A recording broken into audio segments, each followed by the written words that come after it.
Richard, coming to you, you've worked with so many of the leaders of the Fortune 1000 companies and certainly the Fortune 100 companies. Would love to hear from your perspective some of the challenges that they've come to you to help solve. And then also maybe what's being asked of leaders today that maybe wasn't as pointed of a request or ask yesterday, yesterday being before a lot of the current situation. Yes, thank you very much. Richard Hodge, thought leader with the Advantage Performance Group, researcher, writer, in the midst of a number of consulting engagements today. Some of them at the top and some of them, frankly, right down in the trenches. And so many of the things that all of you in the real world doing the real work that have talked about so far today are really engulfing every organization, every corporation, every industry, small, medium, and large. And there's some fundamental pieces that I think come into play at a time like this. And I loved hearing you, Meg, and others talk about mindset. The mindset is really, really super critical during these times of ambiguity, confusion, and change, starting with our leaders. And again, Meg, I love you hear you talking about moving from a mindset of scarcity to abundance. And I hear others talking about moving from a mindset of performance and results to maybe some innovation and development.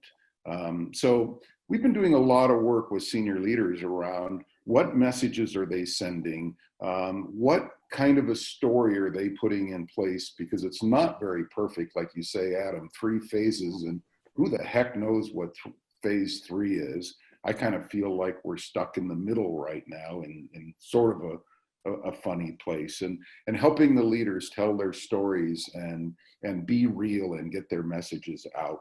And be present and increase the cadence of the people that they're connected to and that they work with. So that's one thing we've worked at, is telling those right kinds of stories and creating the purpose and the vision that people can connect to. Daniel Pink's work always talked about, purpose being one of the 3 things that truly motivates us. Another one he talked about was mastery. And I think at this point in time, working with regular managers and real people, tapping into the mastery notion is really a great opportunity. This is a time for reflection. This is a time for confusion, but this is also a great time for learning and innovation.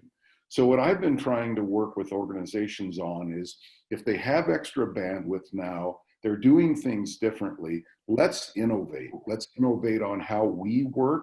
Let's innovate in the ways we engage our customers. Let's innovate in the ways that we develop new things and co-create. Let's even innovate in the way we're organizationally designed and collaborate. Try some new tools, maybe some work and some don't.